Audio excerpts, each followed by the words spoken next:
What's going on, guys? Welcome back to another beautiful day here in sunny North Carolina. Today we're gonna be starting a video off at my house. Actually, we're gonna be doing the video at my house. I brought the car to my house because I needed to make some room for some customer cars that are coming in. I have a S10 that I have to wire Holly Terminator on and do a fuel system on, and I'll make a video of that too.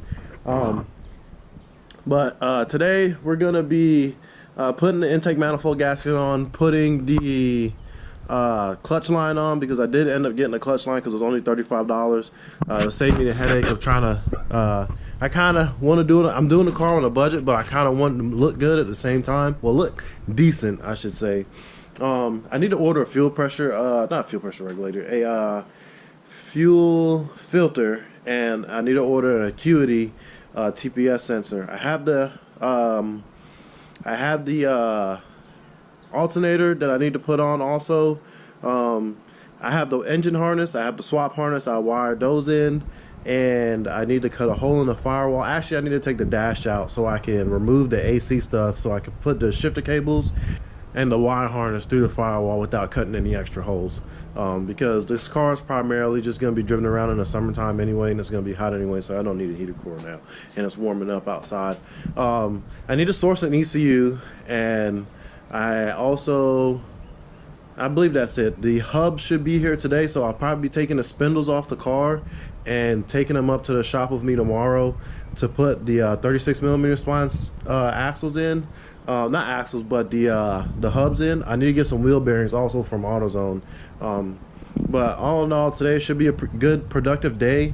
I may be able to start the car if I can find some stock injectors laying around. I'm not sure yet, but actually no, I won't, because I don't have a fuel filter. So yeah, I won't be able to start the car today. So I'll try to get a fuel filter in as fast as I possibly can. Should have some laying around the shop if not. And we're just gonna go ahead and start moving along with some progress on the car today.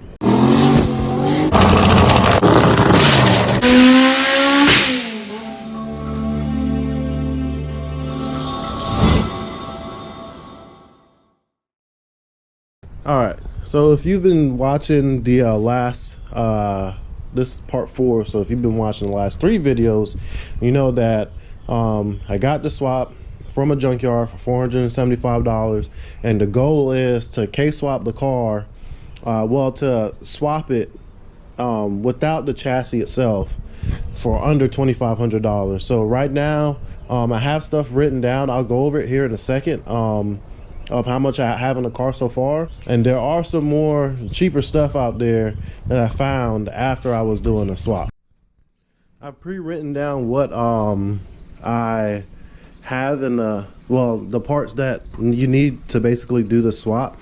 So we got the motor and trans right here. I have $475 in that. The clutch, I have $91 into that. The mounts, I have $219 in that. The shifter box, you could do a stock shifter box and cables for about the price that I paid for this shifter box, but it's because the billet box, and I like the feel of the billet box. I paid $150 for it, and I just wanted to try this box out because I've tried the knockoff K-Tune box, and it was like $99, and it felt just like a K-Tune box. I wanted to see if the Accord box felt the same way. So the cables, I got some K-Tune cables that were used. They were $100. The header is from Circuit Works, another eBay company. It was $219. Sometimes you really have to search to find like the $219 headers, but on average they go for like $230. An engine harness, you can find it on the street for about $100 and maybe like $150 with the charge harness, but I'm making my own charge harness because I can save 20 bucks. I have pigtails and I have all that wiring and stuff laying around, so I can save there. The swap harness, it was $91. I believe somebody in North Carolina makes these swap harnesses because it came here in like 2 days. The clutch line, it was $35. The slave cylinder was like $24. and it's the one without. It's an RSX slave cylinder. Do not get an 06 SI slave cylinder. It has that clutch delay valve in there, and you have to modify it, which is a waste of time. And you can just run an RSX slave cylinder. And the ECU should cost me between $400 and $600, and this is like $600 if you find a K-Pro V4 for a good price. $400 is like AM V1 or a K-Pro V1 or V2. Sometimes you can find a V3 for like $450, $500. Somebody just wants to get rid of one. I forgot to mention that we did buy, we got some True Heart drag coilovers that a guy wanted to trade some eBay suspension for, like brand new eBay suspension for, so that he can slam his car, do the whole stance thing, and the True Hearts wouldn't go low enough. So we copped that deal for $200. We copped some Bassett Racing wheels with some M&H 23.5 by 13 by 8s for $325 shipped to us. That's wheels and slicks. So all in all, we have a total of $25.29 in the car. And if you want to subtract the $525 from this, we only have $2,000 in the car if you already have a shell. So this is basically what it will cost you, what it cost us, I should say, to K-swap our car. Now say that you did a non-junkyard motor, like you found a K24 A4, which are, those are cheap, they're like $350, and then you found base model EP3 trans, which is like another $300. So you would pretty much have $600 in the motor and trans still, and then everything else will translate to that. So for all in all, if you minus the motor, the slicks, and suspension, you still only have like $1,500 and just the K-swap part necessities that you need to get the motor in the car and get it running. Oh no, I lied. I forgot to put the fuel pressure regulator, which was $40. I forgot all about that. Fuel rail and fuel pressure regulator.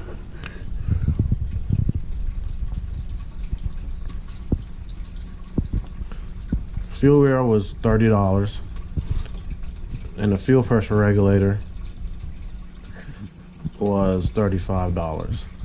So you got another $65 in there. So you can add $65 to that, but that's about it. All right, guys. So I got the intake manifold off. We got a thermal intake manifold gasket from a company called K Motor. They make some pretty decent stuff too. You can check them out. Also got this thermostat, billet thermostat housing here, so you know we can swivel it for the lower radiator hose, because most of the time they either come up for the K24s or down, and it's really awkward to get the bottom lower radiator hose off. So before I put the security intake manifold to the head, I'm gonna make the power wire from the starter that goes to the battery. I need to go get some battery ends because I don't have any. I just realized that. And I also need to make the one that goes from the alternator to the fuse box, and then from the fuse box to the battery. But first I'm gonna make these two wires and then just run them over here, and then I put the intake manifold on the head. All right, guys, intake manifold is on. I bolted up the headers. Now I'm gonna work on getting the clutch line on. I got this little kit right here from Amazon. It's $35. Come with all the fittings and the line that you need. I also got a new slave cylinder. Like I was saying before, like this one is the one without the what's that thing called? The delay valve in there. It's from an RSX. It's like $24.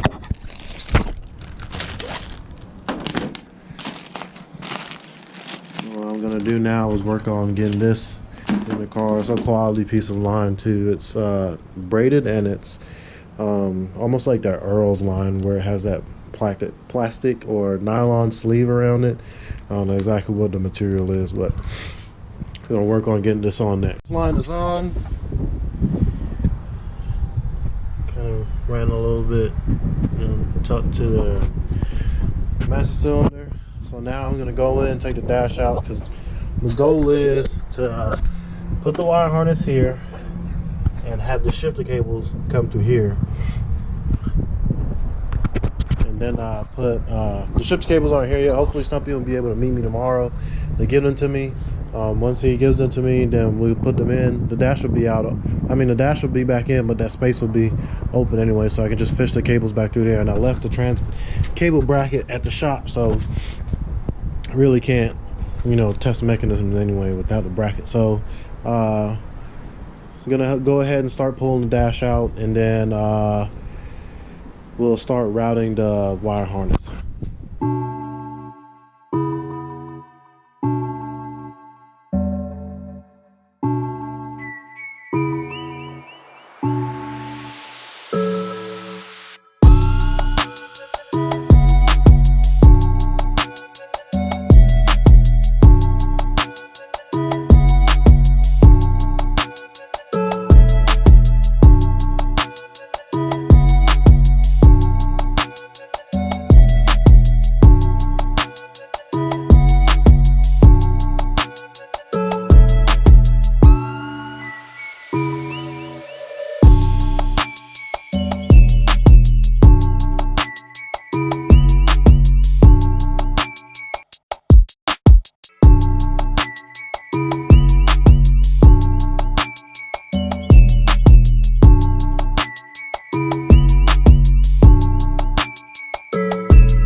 Alright guys, so got the dashboard out. So my next move is gonna be to take this bar out. It's gonna be this bar and this bar.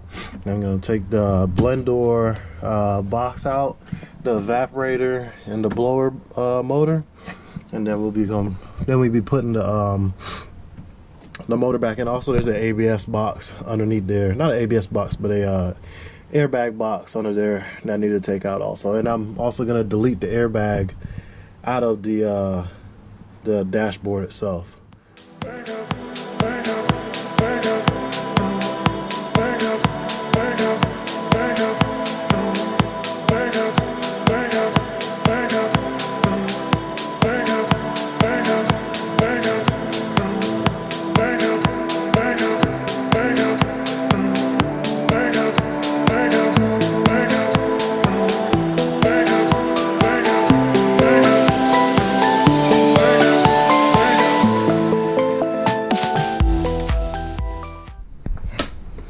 All right, so I got the engine harness in. I made some grounds, the power wire. Engine harness is routed into the chassis. I just need to put the battery tray in here. The motor has oil in it. I just wanted to make sure that what I welded up down here isn't leaking, and it isn't. Got me a good old trans ground. This is the injector harness. This is an injector harness right here. I got the brake booster hose also, and I've ordered the TPS sensor. It should be here Wednesday, and the swap harness is inside the car. It's not gonna stay like this. It's more than likely gonna go down, but I didn't go to Harbor Freight and get the security Torx bits because I completely forgot about them, even though I made a list. I didn't even pay attention to the list because I forgot to get a serpentine belt too also. But probably the ECU will probably be mounted up here. I'm gonna put the dash back in sometime tonight. I gotta go pick up Junior from daycare, and I gotta clean up some of this stuff. However, I forgot to mention this. I went to my storage unit to go see if I had a spare charge harness in there, and I didn't, but I did find a traction bar, and I have the ends for it. Also, I just have to make the bracket that goes onto the control arm.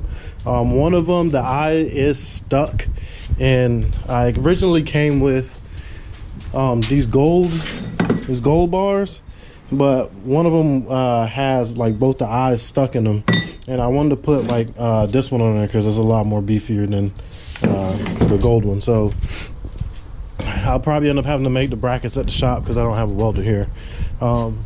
But I don't. It's not like a do or die type thing. So I can put it in the car and I can at least mount the bar in the chassis, and then mount the radiator to it and drive the car to the shop and mount the bars on it and make the brackets for a lower control arm. I did take the spindles off because I'm going to take them to the shop tomorrow and do the 36mm hubs, because I'm putting RSX Type S axles in the car, and I have to source some extended some open-ended lug nuts for them because the hubs came with ARP studs in them. You don't have to do it, it's not necessary, but I already had the axles there at the shop, and the hubs are like it's a upgrade that you want to do instead of running those tiny 32mm axles, because the AutoZone ones, I mean, depending on how hard you launch your car, they are going to break. But I have OEM axles which are stronger than the Remand axles. All in all, car's coming together. Should have it started here in a couple days. I have sourced the ECU. I'm going to pick it up here in a little bit, and then car should be running. As soon as it starts and runs, I'm driving around the neighborhood for a little bit, let it heat cycle, and I'm driving this mug to the shop, and hopefully we can put it on the dyno. I have pretty much a tune that I know works. So I have two tunes that I know that worked. Both cars were Z3s. Tuned one on the 85, it made like 220 or 230 or something like that, and it was like a really healthy motor. And the other one was on pump gas, and it made like 210. So I'm probably just gonna start it on pump and drive it around, heat cycle it, and then once I get closer to the shop, I'll just put enough gas in it to barely run it, just like run out of gas when I get to Irwin, and then I'll pump the 85 and then swap the tune over, and we'll drive it from there. But thanks for tuning in, guys. Comment, like, share, subscribe, and I'll see you in the next upload.